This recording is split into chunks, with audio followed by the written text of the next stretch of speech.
Today's guest is the incredible Davina, a powerhouse wife, mama of 3, and a woman who's beautifully woven her family into the heart of her business. From her son's managing inventory to her daughter keeping things flowing as her executive assistant. It's truly a family affair. And it works. Davina is the definition of grounded, graceful, and getting it done. I can't wait for y'all to hear from her.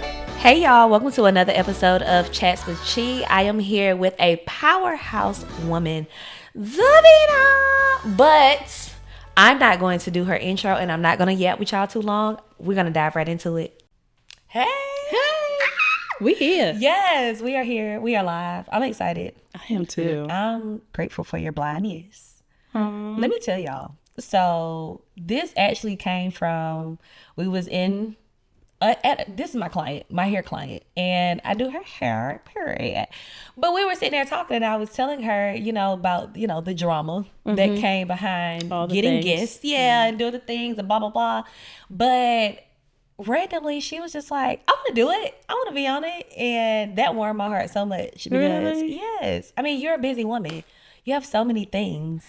Yeah, but I mean, this is what I do it all for. Yeah, because you dope.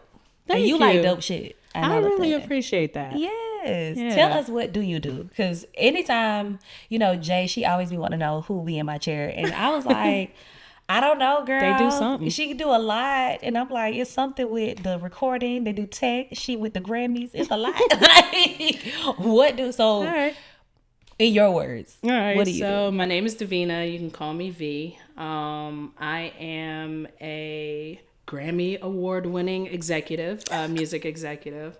Should I say 4-time Grammy award-winning executive? Yes, because we're going to put the accuracy on it, period. Lay it out. But yeah, so we teach independent artists about the business of music or the music business. From your artist that's just starting all the way up to your professional artist. And we teach them everything from, how to register your songs and get it out there to the public, on top of how to collect your royalties and how to, create a sustainable life with your craft. It's 2025. Nobody should be struggling. Baby, because make it make sense. Should be struggling. After the panorama, right, right. You had needed to figure it out, babe. And lean into your gift. I love that. How did this get started? So my husband, he started about 20 years ago at a recording studio as an intern. And then he and I got together years later. He said, I have an idea to start this thing. Funny enough, I was living here at the time. I'm originally from the DMV. Period. So he said, I have this idea. I've known him, just a little backstory. I've known him since we were in 8th grade. We never dated. We weren't even friends. Seriously? We were just like, hey, how you doing? I knew him. He knew me. How does that work? Fast forward, I was on the phone with my ex, and he said my husband's name. And I was like, oh, okay, well, I've heard that name. Like, his name is Udo. Okay. Like, yeah. There's only one. It's only one, babe. Until I met his daddy, right? Exactly. But it's only one. Yeah. And then, and then so we got together. We started a recording studio in Washington, D.C. in 2010. Our uncle and our mentor gave us $800 to start. We fast forward 10 years and we had multiple locations. The original location in DC, one in LA, one in New York. We decided to sell. We negotiated that sale for almost a year. Seriously? Yeah. And we signed the papers March 1st of 2020. Had no idea that the pandemic was coming or anything like that. But 2 weeks later, the pandemic happened. That's insane. And, God is a real one. Because through this whole journey, and I guess we'll get into it, he has definitely had our back. Yeah. But yeah, we sold the company. We went from $800 to a $20 million valuation. Period. And then during the pandemic, it was the first time that we had money and time. And so my husband was helping all of his artist friends doing Clubhouse, rooms. And that was a time. It was a time. Clubhouse was a time. It was a time. And most of our artist friends made more money during the pandemic than they had their whole career. Wow. With my husband's guidance. Wow. And so I was like, yo, like, we have to figure out how to do this, but on a global, like, all the knowledge that you have, all of the love and knowledge that I have, then how do we make this thing work? Yeah. And so then we started 24/7 Artists. Oh my God. What inspired the name? It was just, you know, people to live their passion 24/7. That's our tagline, and it's what we actually grab. So I'm a domain hoarder. Oh, really? You're gonna go buy that bitch. I went and grabbed that name years ago in 2011. Oh my God. I grabbed the name 24/7 Artist, and I sat on that name forever. That's the definition of planting a seed. I think just so. Sit on it. I think so. Yeah. Or just being absolutely insane. Yeah, I mean, probably a combination a little bit of both. Yeah, all of it. Right? But I always say Delulu is a Salulu. So I love that. Yes, just Delulu is a Salulu. Yes, beat Delulu because it's a difference in Delulu and delusional. That's true. But beat Delulu, it works every single time. Yeah. So. Oh my gosh, what is it like being in business with your husband? It's amazing. Really? It really is. I don't hear that often. No. But I truly, I tell people all the time, it's not enough to just love somebody. Yeah. Right? I love you, right? Yeah. I love you. I love you. I love the stranger on the street. But to like someone, bruh, that is the icing on the cake. And I really like him. I enjoy him. I enjoy his company. I just enjoy the person that he is. And we have a really good time together. Yeah. But it can be crippling at times because he is my best friend. Yeah, yeah. I need to go find some other friends. Yeah, because now I'm doing everything with you. Yeah, and we have, like, you know, and we went, you know, everybody goes through like a rough patch or whatever, and I'm not going to say that we haven't had ours. But, you know, when you continue to choose that person over and over again, that's when you know it's worth it. I love that. Have y'all ever done like couples therapy or anything? Nah. Really? I love that. We've been together for 15 years. Bruh. Married for 11. That's a real thing. How do you feel about making business, like putting business and family in the same sentence? We've trial and error. Yeah. In real life. Like, so when we first started, our daughter was 5. And she grew up in the studio. You know, she knew the ins and outs. Yeah. When people would come for tours, you know, this little thing would be given the tours, and she worked with us. That's so dope. And when we first started, there was no separation. Everything was intertwined. We had engineers living with us. We had managers living with us. Wow. It wasn't until we had our son that we moved and lived by ourselves, but we never lived by ourselves. We always had somebody, for whether it was an artist, an engineer, or anything. And there was just no separation. So I think I got to the point to where I needed something else. I needed a separation. So we created this thing called hats. And so when we sit down with each other, or when we want to have conversations, I have to tell him what hat he needs to wear. Because I need you to be able to turn your brain off to everything else. I like that. So if I need you to be my husband, hey, I need you to put on your husband hat right now. If I need you to be the CEO, I need you to put on your CEO. If I need you to be the father, I need you to put on the father hat. That's good. And that way it's separated. Because it's very hard to separate your life from you know, especially when you're an entrepreneur. It's hard. You don't know how to differentiate the two. It's like your brain just go along with everything. You're just going with the flow for real. Kids help, though. Yeah? Kids help. They don't bring more stress? Because people love to say that. No. What? No. We include them, though. So our daughter is our assistant. She does all of our bookings. Like, she reminded me this morning. She was like, don't wear white. Yep. Don't do this. Come on. Make sure you're there on time. Blah, blah, blah. And make sure you take your drink. She was on point. She's on point. And then our boys, they're 8 and 9. They do all of our inventory for all of our merch. Wow. So when we have to pull merch to take it to someone, like the bag I gave you, they created that bag for you. And then they have to go through. They have an inventory sheet. Thanks, they have to go. They have to go mark the stuff off. Yeah. So, and they get paid. I love that. They negotiate their own rate. You said they get paid. They get paid $10 an hour. Stop. The people don't be paying their kids. Oh no, but I mean, at the end of the day, they're still people. And how do I teach you without treating you like a real human? That's very true. Not just something I had. You know? I like that. Yeah. You always have a good balance. You know, I told you when we was in a hair appointment, I like your perspectives on so much. We could be talking about anything, but I just feel like it's just something about you. You have that glitter on it where you're just like, that means a lot. It took a lot of work to get here. Really? Though. Yeah. What was that like? I was a hot ass mess. Oh my gosh, I was a mess. Oh my God. I feel like we all have been. What do you feel like is like, well, I don't know if you want to talk about it. If you don't, we can cut it out. What do you feel like was like your most lowest point in life? Actually, I feel like I just got out of it. Really? Yeah. Stop. Yeah, like I just got out of it. It was so in 2000. Oh, I feel like I'm going so far back, but 2019, 2000. Okay, 2000. In the early 2000s. Okay. Side note, my son said, "So you were born in the 1900s?" I was like, "Oh, don't say that like that." What do you mean? Why y'all get right? Because you're doing like too I should have much. beat you when you were yes, because then you wouldn't be so mouthy. Right? I don't like that. Right. But in 2019, my husband's mom passed on his birthday. Oh my God. June 25th, and a week later, my brother was killed in a car accident. What? Yeah. And they're so traumatic. Yeah, right? Back to back. Back to back. And the crazy thing is we couldn't even be with each other while we're burying our significant others. Yeah. His mother was buried in Ghana.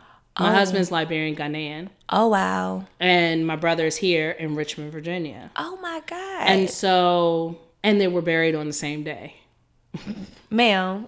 Insane, That's right? too much at once. Right. So oh, no. We had just sold, and then right after, and that was 2019. That was the summer of 2019. Fast forward a few months, we're selling the company. It was loss after loss after loss. And funny enough, it was maybe a couple of months ago. I'm talking to my husband about this time, and we're just reflecting and how, gratitude and blah, blah, blah. And not blah, blah, blah, gratitude, but, all the things. But I made a statement. I was like, I'm glad it didn't last that long. Like, I felt like, and I said to him, I felt like I was in this rut for like 6 months. And he looked at me. He was like, excuse me? I was like, 6 months? I said, all right, I'll give it a year. Give it delusion. Yeah, pretty much.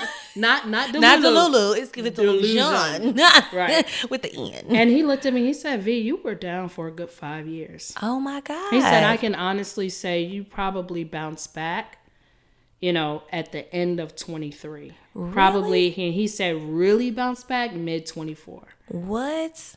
I was just talking to one of the other guests about like when your brain, it almost seems like it gets stuck in the space. It gets stuck. Do you feel like yours was 100%. Stuck? Because even like, I would say 2 months ago we had the conversation and I still can't believe it. Yeah. Like I'm still like 5 years I was in it. That's a long time. And so I taught our daughter is 20 and I was talking to her about it and she was like, Mommy, like, she was like, you were gone.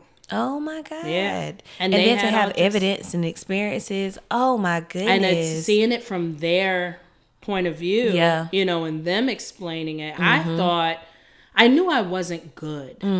I didn't know that I was bad though. Yeah. I thought I was like you good. Because during that time, I was doing the podcast. I was working. I was showing up, raising kids. And nah, you wasn't your full. I wasn't there. Yeah, it's like your body's there, but mentally, no. And now going back and looking at it, it's a lot I don't remember about, like the times with my daughter, the times with my sons. It's like, oh, okay, yeah. How do you feel like you were able to like pull yourself out of it, or was it just like an awakening? I think it was a couple of things. After my brother died, they put me on a lot of medication. They put me on Wellbutrin for depression, Adderall for focus. They put me on Xanax for anxiety. And let me just say, Xanax is whack. Bruh. I don't know who is out there just popping Xanax pills. Because that shit does not, sorry if I can't curse. No, we're cursing. But that shit does not work. What? I went back to my doctor twice and was like, what is I'm this? still, like, am I supposed to, because what they rapping about, I don't feel that. I don't feel that. It's all. not giving that for me. He doubled my dose and double how many times I was supposed to take it a day. 2 pills, 3 times a day. Bruh. On top of everything else. And they had me on Ambien at night. Bruh. So it wasn't even that I was just depressed. Yeah. I was drugged. Yes, I you was are like, literally. You're a zombie. I was a functioning drug addict. Yes. Basically. Oh my God. And that's very weird to say. I've never said it like that, but that's exactly. That's literally what it was. And my pusher was legal. Yes, and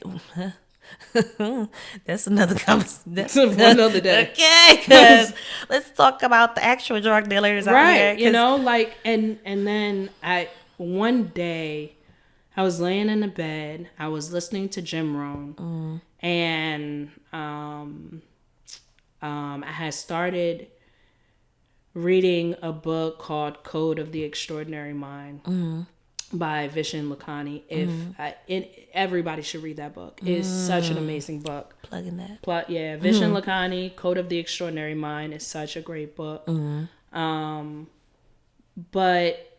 And I would just listen to the same thing over and over again. I wasn't retaining anything. And then one day I was laying in the bed and I didn't feel like getting up to take my medication. And I realized that I didn't feel any different that day. Although I didn't feel like getting up and taking it, I didn't feel any worse. Wow.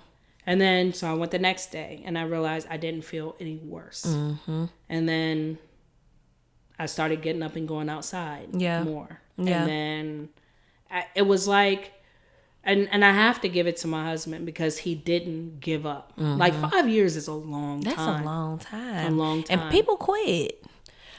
He could have quit. He literally could have quit. Yeah. Do you think that, because I was going to say my perspective, but I've never been there, so I'd rather flip it as a question. But do you feel like it's one of those things, like when you get the medications and stuff, do you feel like the choice, it's a choice? That's my question. Do you think it's a choice? Because depression?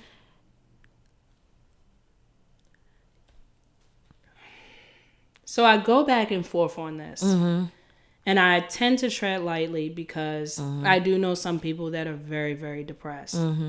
That being said, do I feel like anybody can get out of it? Hell yeah. But you have to be, you have to want it. You have to want the other thing more than you want to be depressed. That's and that real. Sounds real fucked up. That's but it's real, like though. Being in an abusive relationship. Yeah. I can speak on it because I was there. Same. I was comfortable being in that relationship because I was afraid of what else was out there. Exactly. It's the only way I can think about it. It's not that anybody likes getting beat or cursed out or anything like that. But there's a level of comfort in what you know, even if it's bad. That's very true. And because we were talking about that, where it's like fear is still a comfort zone. And it's 100%. Like... You would, like you say, you would rather keep yourself in this environment because at least I know what to expect. That's it. At least I know if I be too loud, you're going to fuss. I know that it's predictable. And that is also comfortable. But you telling me, hey, no, switch gears, go do this, get out of the relationship, or don't be depressed anymore, go outside, touch grass. Yeah. And it's like, but touch grass and then what? Yeah. And then what's going to happen? And it's just, you got to keep doing it just every day. Yes. And just keep going. And even something as simple as saying, yo, like looking in the mirror and telling yourself that you love yourself. Yeah. Right? It's like, yo, I love you, V. It seems like it's so like, oh, this is weird. And it feels weird at first, but it's what I had to do to get out of that rut. That's real. And I have moments, right? I have these moments where I'm like, yo, I don't feel like... I don't want to do this. I don't want to do none of this. Like, let the kids raise themselves. Let the husband raise himself. Literally. And I'm just going to lay here and do nothing. And that's okay, too. Yeah. And I tell every young girl, especially, Like, it's okay to have your moments. It's okay to be depressed. It's okay to hate the world and all that stuff. Don't get stuck in it. Yeah. Yeah. Get up and move. Let it be a moment. That's it. Not an identity. That's it. Because that's a difference. That's it. Okay. That's a word. Yes. It's a moment, not an identity. Yes. And you can't get stuck in that. So, I've definitely been there before. Yeah. Where I'm just sitting there, and I think I took at least like 2 good years of being depressed. And I always say this because everybody defines depression differently. So for the people out there, when I'm doing this, I'm not making fun of you. I'm just being politically correct. But with that, I feel like in my own way too, like going through like my version of depression, I made it my identity. So then I forgot everything existed. I forgot to open up the blinds. Okay. I was really like, that was my new plot. And like, I'm doing it for the plot. Like, let's get addicted to the drugs. Let's drink alcohol. Like, that's it. Let's just, let's do it. All of let's it. Let's really fuck it up. And then you go into a pandemic on top of everything that you just lost. It's like, well, then I have to lose the world too. I have to lose, you know, just I had made a video during the pandemic, and I was like, the things we took for granted, like we would take receipts and clean out our teeth. Yeah, literally. And you couldn't even do that okay, we ain't even got a receipt no more. The world. Hate it here. I hate it here. Yes. Dirty asses. It's just, okay. It's the simple things. I definitely was independent rebel, like, oh God. But I ain't gonna lie. At first, I liked it. The Pisces in me, she loved it because I was like, y'all don't like being around people. Hell no. So, like, you y'all tell different. me, I get to run my business in the house, and I don't think, like, I had an online website and stuff, but I really tapped into a totally different version of me during the pandemic, and I was just like, this is what I want. And now, even in this moment now, I always reference back to that, and I'd be like, I want to go back to like pandemic version of me, but I don't want to go back to her. Give a new and improved version of her, because it came with a lot too. Yeah, and I'm like, no, because baby, we'll go through bottles of alcohol like it was water. What? That was not cute. Like, but thank God we healed now, so we good. Okay, so we're so good. So you wear a lot of hats, and I know you mentioned earlier about you have a thing that y'all call it wearing the hats. So with you wearing a lot of hats, how do you balance all of that? Because you do a lot. I do a lot, yes. But it's a lot in it's a lot in one sector. Yeah. Right? So it's I'm not a jack of all trades.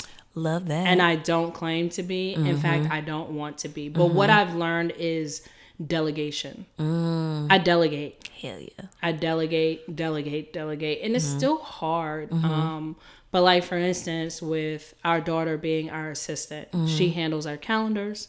She handles our emails. She does all of our scheduling. Anytime we need booking, like flights or hotels, she takes care of all of that. Excuse me. Anytime she does, anytime we have like team meetings, she orders all of the, craft stuff. So all of the food and all that stuff. That's stuff that was on me at one point. I have someone come in weekly to clean the house. Once a week. I'll increase as we, grow. Get busy. But it's just someone to come in and once a week to clean the house. Yeah. I have someone to come in and wash my clothes. Period. And that's something that I just started because it is a lot. But then, and I do all of that because I realize that my time is more precious, either working or being with my kids and my husband, than it is cleaning and washing clothes and cooking and whatever. Now, I love to cook, so I'll always...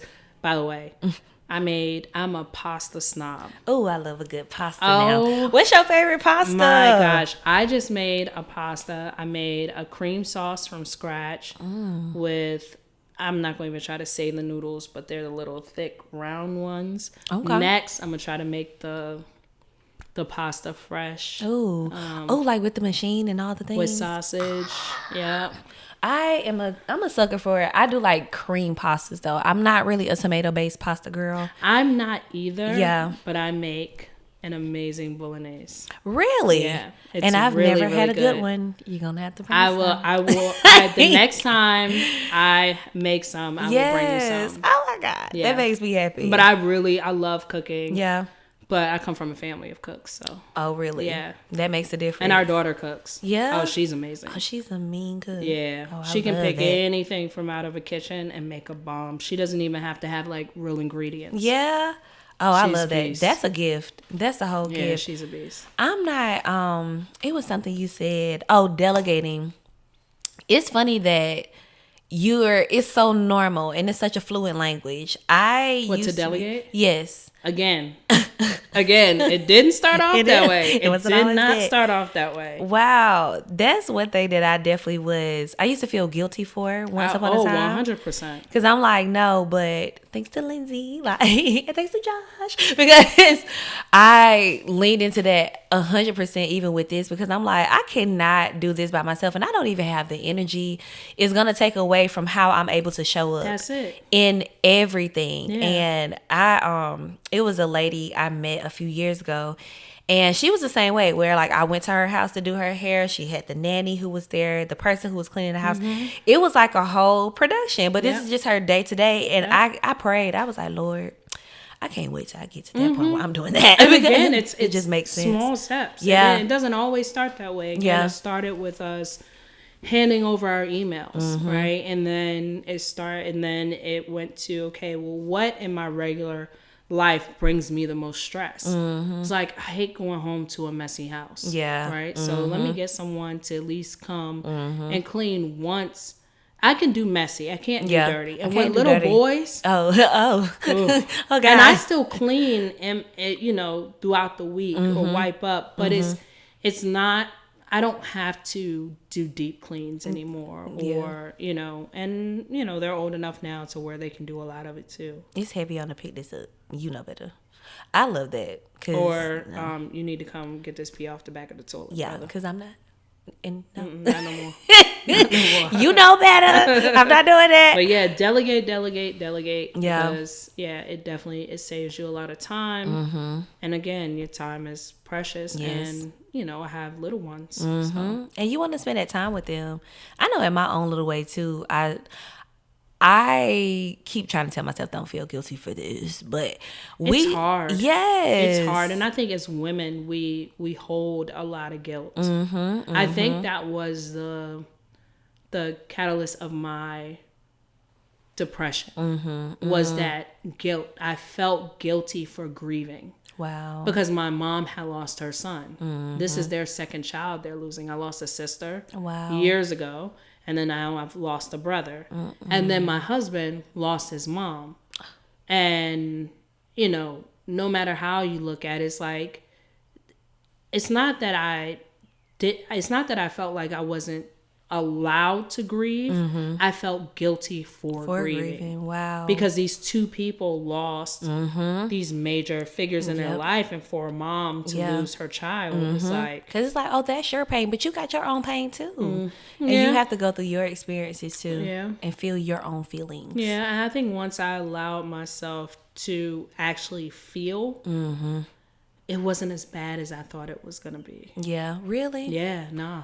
I think it's amazing the people who are afraid of feelings and they will avoid it at all costs. That's the world now. And I don't know, is that like a pandemic thing? No. Or where do you think that comes from? When you're always searching for a high, whether it's through social media, whether it's through drugs, and I believe it is the reason for most of our mental health issues. Yeah. Is that this is just an opinion. Yeah. Okay. People's.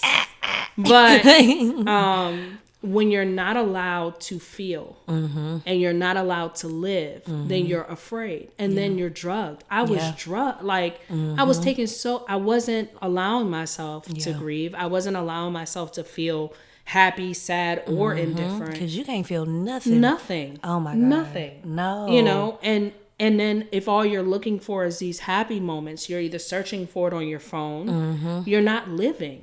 Anytime somebody feels any type of I don't even like the word trauma anymore. Yeah. Because it's not. God. It's such a buzzword. It's not trauma. Yeah. Anytime you feel anything other than happy, yes, we want to put a label on it. Yep. Bitch, you just sad today. You just sad. It's okay. It's raining outside. Yes. It's gloomy. It's okay. You feel gloomy. It's okay. It's literally okay. But we're fed a lot. From reality TV to social media to even our music today. We're fed a lot, and I'm in entertainment, and I feel this way, and I struggle with that with my kids. Yeah, to really balance that too, and filter it out. And what do I allow you to take in? Because I'm not one of those sensory. I don't censor stuff. Well, let me say this. With my daughter, the most I had to worry about was somebody being vulgar. Yeah. She wasn't allowed to listen to vulgar music, but she grew up in the studio. So cursing and stuff like that, I could care less about. Yeah. It's just a word. It's how the other people take it, not you. But now, I have to worry about the messages with my boys. Like, when you're talking about perks and when you're talking about suicide and when you're talking about demons, that's where I draw the line. It's no longer just about vulgarness. Yeah, because now we're tapping into something totally different. It's like, yo, what is your purpose? Exactly. What is your point? Because you sounded like everybody else, and what you passing out, we don't need that. Because that's going to end up in a downward spiral. That's going to go in the wrong direction. And it's everywhere. And it's hard. It's hard to censor. It's hard, it's like... Well, all of my friends, and, I'm also not one of those friends who be like, well, if your friends were to... Okay. Because I understand peer pressure. Yes. As adults, we go through it. Yes. And so it's like you have to be... You have to be realistic with your kids, too. Yeah. Like, they go through it and way worse. Yes. That's why I told you I like your perspective. Because even... how you have conversations with your kids and how they you have still conversations with me, child. They be coming to me like, I be like, hold time. Because wait a minute, back it up. Can you talk to your father about that? Yes, I can't do this right now. They're hilarious. They're great kids, though. Oh my God, I love that. Like I told you, I always just love your perspective. I love the way your brain works, and I appreciate that. The way you use it. Because, honey, domain hoarder. Seriously? I actually own that domain. I own that one too. I am a domain hoarder that owns the domain. The domain hoarder name. Domainhoarder.com. Period. Because that's a cute brand. I like that. And there are a lot of people who just buy. I have over 300 domains. Oh my God. Yeah, it's a problem. I'm here for it. But I was telling my husband, I was like, I don't buy bags. Yeah. I don't buy shoes. Yep. I don't buy jewelry. But I will spend $1,000 on a domain. And will. Because, baby, this going to make us so much more money later. Right. I told him, I said, this is our digital real estate. Yes. I tried to buy that domain. It was not available. God digital real estate. Right. That's good. Digital real estate. I like that. Digital real estate. But it used to be really bad. I used to scan conversations. Like, if we were having this conversation... By the time I left here, I would have like 5 domain ideas. Oh my God. And I would go and buy it. Your brain is so like when a machine. You said something at the shop. You was like, I want to talk about the messy middle. Oh yeah. When I left, I went and looked it up. I went and looked it up. I was like, that is such a great You did say name. That stood out because that's a real thing. The messy middle. That's in my bitch. Where I'm just like, we want the messy middle. We want the messy middle. That's the line right there. Yes, we don't just want to talk about your success. Like, we know you're successful, but how do we get there? Right. It's like, what did that look like? Blood, sweat, and tears. Yes. Okay. Yeah. Y'all be wanting the blessing, but baby, you don't know what it took to get to the blessing. I tell people that all the time. No, we get that a lot. Like, we want what you and you have. Do you know? Babe, what we had to go through. Pray for your own prayer. Right. Your own prayer. And you have to go through. You can't have us now, right? Without having us before. And you can't have before without having us now. Exactly. And so you have to understand, my husband went through a civil war. And he went through all of this mess, okay, to become the man that he is today. Wow. I went through a shitload, abusive relationships and losing people to get to the person I am today. Continue to do the work and you'll have your version of whatever it is you're looking for. That's a word. Your version. Your version. Because you can't have somebody else's version. Stop. And you have to identify what your version is. That's it. I learned this in like the past maybe like 2 years. I don't know where it came from, but it's like having your own definition of success, because everybody got this: bags, cars, house. I'm successful. But for me, being able to work 2 days in the salon, I'm like, maybe she's successful. That's it. That felt good to me, because that was my definition of success. That's it.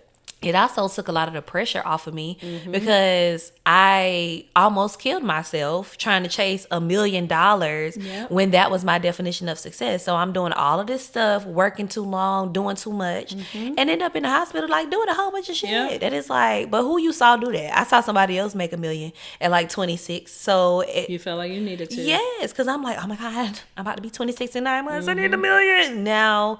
We working like 100 hours a week and doing too much. Like, we're doing too much. Yep. So that's a hard no. And let me tell you, when you get the $1 million, you realize it ain't that much. Because then you still got $1 million come $1 million bills. No. That's it. People don't talk about how much money it takes to do stuff. Because even when I was saying, oh, I'm about to do a podcast, I still had to pay money to do this. That's it. Ain't nobody just and people will look at this and say, oh, yo, she got it. She doing it. Oh, that's easy, blah, blah, blah. And you'll have a bunch of people that you'll see doing it like this and be like, oh, but you don't understand. Like, afterwards, there's the pre-production, there's the post-production, there's the in and outs of it, there's the editing, and how many times are you going to edit this? And, you know, like, it's a lot. It's a whole thing. Yeah. It's not just record, post. Right. No. Or I just showed up. Like, no, this is because if it was, then so many more would do it. Exactly. And I'm grateful I was chosen to do it. Amen. That's deep. But it's worth it. Yes, it's worth it is. Because I feel at home. This feels good. Good. Let's play a game. Okay. So this game is called CEO or Mom Mode.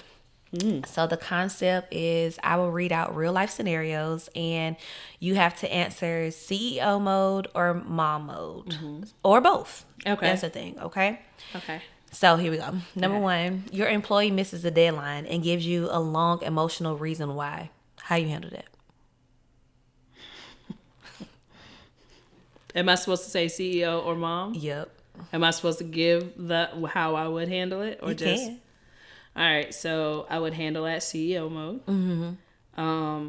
I would tell them that I understand, but it also depends on because if you had something that was due, you should have had it done. Yeah. Not the last minute come to me and say nothing we give or nothing we do is last minute. Nothing is a last minute task. So if it's if it's late, you know, I would empathize with them, but also let them know, don't let it happen again. Yeah, because it's like, this was Let cute. me know. You need to let me know ahead of time that you're not going to have it done. Because you knew this was due. And I understand you have that flat tire. You can't come into the office, but babe. Yeah, but the assignment is still due. Yeah, because you got your laptop. And it should have been done yesterday. Yeah. For you to turn it in today. Because I told you 2 weeks ago. That part. That part. I feel that. That's a pet peeve. Someone tries to negotiate your prices way below your worth. Oof. CEO mode.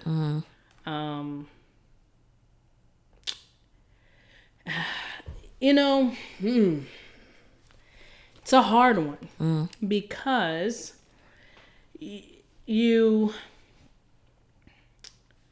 for what we do, we're in tech, right? And your worth is based off of how many people buy into what you're building, right? So although we know that what we're building is needed, it's, you know, our company, by the time we're done with this, will be a multi-billion-dollar company. Like, we know this. We always have to go off of, if somebody invests, let's say $2 million, it's only as good as the next person investing another $2 million, right? Or somebody else investing at that valuation that you throw out there. So I can say today that my company is worth $100 million. I believe that wholeheartedly, right? But it's only worth that if somebody gives me money and says, we believe you. Wow. Just like if you were to sell this cup, right, or this microphone, it's only worth what somebody buys it for. So the worth thing is hard. I can throw that this is $1,000 mic, right? Yeah. But if somebody's only willing to pay $500 for it, and I can't get another price, then it's only worth $500. It's only worth $500. That's it. I know, it sucks. So I can throw my worth out there all I want to, but if nobody's willing to pay me for that, Yeah, it doesn't even matter. then you're not worth that. Yeah. So Oh that's my. that's a hard one. That's a hard Yes. one because you never want anyone to downplay your value. You can always look it up and say, okay, based on the market, this is what it is. And that's what I suggest anybody do. I like how you just said that from a business POV, not a feelings POV. No, because I business. feel like a lot of people would, because even in my mind went straight to, oh no, babe, know your worth. And, Right. And it's like, exactly. and I know and my I can worth. tell you that all day. Yes, but when we sit down at the table, and if you ask me, oh, hey, I want to buy the concept of your show, then it's like, okay, well, this is the number. But it's like, oh, hell nah. And if they say, hell nah, this is the price. And you can always say no. Yeah. And you can keep going. Yeah. But if no one Exactly. is willing to pay you for that, then Exactly. What's the median number? When that's kind of what it's kind of worth right now. that's it. And it sucks. That's real. It does. But That's a real thing, though. And we always throw that personal thing in there, right? That personal, I am worth this. Yes, you can feel that all you want to. Your emotions mean nothing in business. Exactly. I always tell That's artists, good. put your emotions in the music. Let the business be the business. I love that. Put your emotions in the music, baby. Yeah. Don't bring that here. The business is the business. Emotions go into music, and it sucks. Yeah. Because you're passionate about it. But if you're looking to sustain, let's sustain. Yes. And you have to put that in the music, and when you sit at the table, you be about your business. Yes, that's a real thing. I love you, man. Like, it's so good. Let me find one more. So, okay. I don't think we ever talked about this one. Okay. Someone online comments something shady about your business or on your business post. How you handle it? Ooh, that's happened. Oh, That's happened. my God. Yeah. I'll always handle it offline. I'll never respond online. I'll figure out like what is, again, CEO mode. Actually, it'll be a combination of both. Okay. Because I want to find out why you feel that way. But we'll always nip it in the bud. But the figuring out why and what can be done better for you not to feel that way, I feel like that's the mom part. The CEO part is how I would handle it. Hey, next time you need to come to me directly. Don't do that. Don't do that shit. Yeah. Yeah. And that's happened. Yeah. That's happened before, yeah. Ooh. That's happened not on a social platform or anything like that, but in a text setting with a bunch of other people on a text message. Oh no. Yeah. Oh no. Yeah. 101. Yeah. And the sad thing was, it wasn't even that we had done anything personally. It was an emotional feeling that they had because we weren't following them or because they felt like they didn't get enough attention. It had nothing to do with how we conducted business. And that's what I didn't like. Because this is something you could have came and told me. Yeah. We didn't have to take that here. You have my direct line. Yes. And then you put me in a group chat. So, hello. You could have just singled out that one number. Yeah. That's a real thing. But I do care about how people feel. Yeah. When it comes to us as people, it's important. We've worked with a lot of celebrities and we've worked with a lot of independent artists. We've never treated anyone different. Yeah. That's good. We've never taken, especially with the studio, we've never taken a independent artist or an artist just starting out and bumped them for a celebrity. We would always tell that celebrity that they had to wait. Always. They would get pissed because it's like, oh, do you know who I am? It's like, I do. yeah, Right. but You're a human. They paid for their time just like you're gonna pay for yours. Yes. So that was always really important to us. I love that. How that saying says you're supposed to treat the janitor the same way you would treat the CEO. It's the same thing. That's like, it. You shouldn't change that. That's it. That says a lot about you. But a lot of people didn't know that. One, they didn't know that my husband and I were together. Mm-hmm. Most of our interns and the students that we worked with knew once they got an invitation to the wedding that we were together. I also never wanted anybody to think that I was in my position because I was sleeping with the boss, right? Like, I worked for this. I earned this. And then, and I just think it's all, I just always thought it was real unprofessional. Yeah. When I would see people, like, I always thought it was unprofessional. So, when they're leading with relationship. Yeah. It's like, yeah. Okay. Yeah, I never wanted anybody to feel awkward either. Yes, yes. That's literally where my mind went. I'm like, because it's awkward. Yes. Because now I don't know. I don't know where I stand with you. I don't know where I stand with you. If I have a problem with her, can I come tell you? If I have a problem with him, can I come tell you? Like, it's awkward. Yeah. And we don't want the messy. Like, no, right. Right. Because then it becomes one of those businesses. Yeah, exactly. Like, ooh. Hate it here. They're arguing. Oh, God. No. Thank you so much for coming today. Oh, this was amazing. Yeah. I just have to say, I am so happy for you. Like, thank you. It's not easy to do this. No. You know, so, hey. You got it. You're doing it. I'm doing the things. You doing the things and you're killing it. So congratulations. Thank you so much. Lindsay. Top tier. Oh, thank you. This girl. Hi, Davina. This is Lindsay. Yes. This is Lindsay. I just want to confirm your time for 12. Yes. I was like, yes, Lindsay. She better eat it down. Yes, Lindsay. I'll be there. She made sure want to be there. Cause right. Like, girl, this is professional. She is professional. She's professional as hell. This whole thing is professional. Her. Thank you. Yeah. Thank you so really much. Happy for you. Excited for you. Keep going. Thank you. You know, it's not always going to be easy, but just always make it fun. Yes, make it fun. Make it fun. Yes, I appreciate you so much.